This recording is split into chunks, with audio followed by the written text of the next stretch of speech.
আসসালামু আলাইকুম ওয়া রাহমাতুল্লাহি ওয়া বারাকাতুহু। বিসমিল্লাহির রহমানির রহিম। আলহামদুলিল্লাহি রাব্বিল আলামিন ওয়াল আকিবাতু লিল মুত্তাকিন ওয়াসসালাতু ওয়াসসালামু আলা নাবিয়্যিহি মুহাম্মাদিন ওয়া আলিহি ওয়া আসহাবিহি আজমাইন। আম্মা বা'দ। সম্মানিত দিনদার ভাই বোনেরা, আপনারা অনেকেই জানেন গত কয়েক বছর পর্যন্ত আমি বাংলাদেশের বিভিন্ন প্রান্তে সফর করে বেড়াচ্ছি। আলহামদুলিল্লাহ, যেখানেই যাচ্ছি অসংখ্য অগণিত ভাই ও বোন আমার সাথে দেখা সাক্ষাৎ করে তাদের নানা রকম সমস্যার কথা আমাকে তুলে ধরছেন। আমি আমার সাধ্যানুযায়ী তাদের সাহায্য করার চেষ্টা করে যাচ্ছি। বন্ধুরা আমার, আল্লাহ রাব্বুল আলামিনের কাছে এই প্রার্থনা করি, আল্লাহ রাব্বুল আলামিন যেন আমাকে আমৃত্যু মানুষের খেদমতে নিয়োজিত রাখেন, আমিন। বন্ধুরা আমার, আমরা যখন বিভিন্ন এলাকায় সফরে বের হই, কিছু ভাই ও বোন তাদের নানা রকম সমস্যার কথা আমার সাথে শেয়ার করে থাকেন।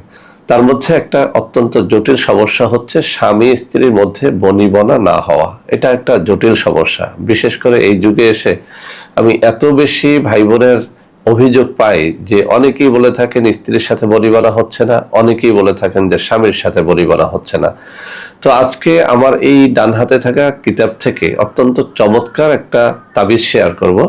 এটির মাধ্যমে স্ত্রী যেমন স্বামীকে বশীভূত করতে পারবে, স্বামীও স্ত্রীকে বশীভূত করতে পারবে। আমি আবারও বলছি, একই তাবিজ দিয়ে স্ত্রী স্বামীকে বশীভূত করতে পারবে, স্বামীও স্ত্রীকে বশীভূত করতে পারবে। ইনশাআল্লাহ যদি কাজটি করতে পারেন, স্বামী স্ত্রীর মধ্যে ঝগড়াঝাটি হবে না, মারামারি হবে না, কলহ বিবাদ বিসম্বাদ হবে না, একটা শান্তির সংসার আপনারা গড়তে পারবেন। এই জাতীয় রোগীর চাপ এখন এত বেশি যে ভাবলাম যে কিছু জিনিস আমি মানুষকে শিখিয়ে যাই, যেগুলোর মাধ্যমে মানুষ নিজেরা করে একেবারে ফ্রিতে সহজেই তাদের সাংসারিক জীবনে একটা সুখ শান্তি আনতে পারে। তো বন্ধুরা আমার, তাবিজটি আপনাদের সামনে এখন আমি পড়ে শোনাবো। তার আগে কিছু শর্তের কথা উল্লেখ করছি। তাবিজ ইচ্ছে করলেই লেখা যায় না। তাবিজ লেখার জন্য কিছু শর্ত অবশ্যই পালন করতে হয়। এক নম্বরে আপনাকে অবশ্যই পরহেজগার হতে হবে। বেনামাজি, বেরোজগার, ফাসেকের তাবিজ দ্বারা আসলে কোনো কাজ হয় না। দুই নম্বরে তাবিজের জন্য মেশক, জাফরান, কালি জোগাড় করে নেবেন, ফাউন্টেন পেন জোগাড় করে নেবেন, তাবিজ লেখার নির্ধারিত কাগজ জোগাড় করে নেবেন। সব থেকে ভালো ফলাফলের জন্য গাছের পাতা বা ভোজ পাতা জোগাড় করে তাবিজ লেখলে খুব ভালো ফল পাবেন। যেদিন আপনি তাবিজ কবজ লিখবেন সেদিন যেন আপনি রোজা রাখেন, তাহলে আরো বেশি ফল পাবেন। সব থেকে ভালো ফলাফলের জন্য তাবিজ যেদিন লাগবেন সেদিন রাত্রে 2 রাকাত তাহাজ্জুদের নামাজ পড়ে কান্নাকাটি করে এরপরে যেন আপনি কবজটা লেখেন, তাহলে আরো বেশি ফল পাবেন। সর্বশেষ কথা হচ্ছে যে আপনি তাবিজ লেখার জন্য কোনো একজন পীর মাশায়েখ, আল্লাহওয়ালা ব্যক্তির অনুমতি নিয়ে নেবেন। যদি এরকম কোনো ব্যক্তিকে আপনি না পান, তাহলে অন্তত পেশাদার কোনো তাবিজ লেখকের একটা অনুমতি যেন আপনি নিয়ে নেন। তো বন্ধুরা আমার, তাবিজটি এখন আমি আপনাদের সামনে পড়ে শোনাবো, এরপরে আপনাদেরকে দেখিয়ে দেব কিভাবে এটি লিখবেন, বুঝিয়ে দেব। বন্ধুরা আমার, এই কিতাবের 158 নম্বর পৃষ্ঠার মধ্যে স্বামী বা স্ত্রীকে বাধ্য করার তদবির নামে একটা শিরোনাম করা হয়েছে। বলা হয়েছে, যদি নিম্নের তাবিজ কোনো মহিলা যত্ন করে কোমরে বেঁধে রাখে, তবে সে মহিলার স্বামী তার তাবেদার হয়ে থাকবে। আবার যদি কোনো পুরুষ এ তাবিজ নিজের কোমরে ধারণ করে, তবে তার স্ত্রী তার তাবেদার হয়ে থাকবে।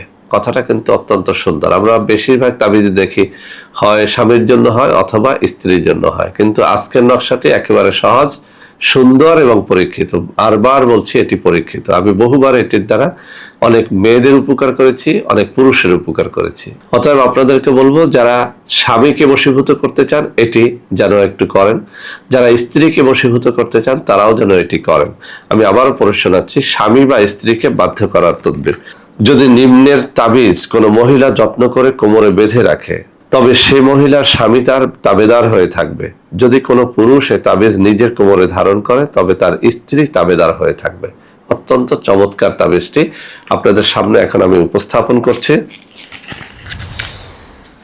এদিকে লক্ষ্য করুন, আমার ডান হাতের আঙ্গুলিগুলো যেখানটা আমি নাড়াচাড়া করছি, একেবারে সামনে নিয়ে যাচ্ছি। আপনারা একটু কাছ থেকে ভালো করে দেখার চেষ্টা করেন। এই যে আমার আঙ্গুলিগুলো যেখানটা নাড়াচাড়া করছি, এই জায়গাটায় রয়েছে এই তাবিজটি। স্বামী তার স্ত্রীর জন্য, স্ত্রী তার স্বামীর জন্য করতে পারবে। শুধু শর্ত হচ্ছে ভালো কালি, অর্থাৎ মেশক জাফরানের কালি দ্বারা লিখবেন, ভালো সময়ে লিখবেন, যেভাবে বলা হয়েছে সেভাবে লিখবেন, এরপরে কোমরে ধারণ করবেন। ইনশাআল্লাহ এর দ্বারা 100তে 100 ফল পাবেন। বন্ধুরা আমার, যারা এই কাজটি নিজেরা করতে পারবেন তো আলহামদুলিল্লাহ ভালো, যারা পারবেন না সরাসরি এইসব নম্বরে যোগাযোগ করে এই তাবিজটি আমাদের মাধ্যমে নিতে পারবেন। বন্ধুরা আমার, আমাদের রয়েছে কিছু ন্যাচারাল পণ্য। এইসব পণ্য ক্রয় করার জন্য অনেক সময় আপনারা আমাদের সাথে যোগাযোগ করতে গিয়ে প্রতারিত হন। সেজন্য এইসব নম্বর আপনাদেরকে দেখিয়ে দিচ্ছি। এইসব নম্বরে যোগাযোগ করলে আর আপনারা প্রতারিত হবেন না ইনশাআল্লাহ। বন্ধুরা আমার, আপনাদের মধ্যে অনেকেই আমাদের বাংলাদেশে আর কোথায় কোথায় অফিস রয়েছে তা জানতে চান। সেজন্য আমি কিছু নম্বর দেখিয়ে দিচ্ছি। এই সব নম্বরে যোগাযোগ করে সারা বাংলাদেশের যে কোনো অঞ্চলে আমার সাথে আপনারা দেখা সাক্ষাৎ করতে পারবেন ইনশাআল্লাহ। তো বন্ধুরা আমার, আশা করি আজকের এই ভিডিওটি আপনাদের অনেক অনেক কাজে লাগবে। বন্ধুরা আমার, ভিডিওটি ভালো লাগলে লাইক করবেন, কমেন্ট করবেন, শেয়ার করবেন, আমাদের প্রত্যেকটা চ্যানেলকে ভালোবেসে সাবস্ক্রাইব করবেন। আল্লাহ হাফেজ। আসসালামু আলাইকুম ওয়া রাহমাতুল্লাহি ওয়া বারাকাতুহু।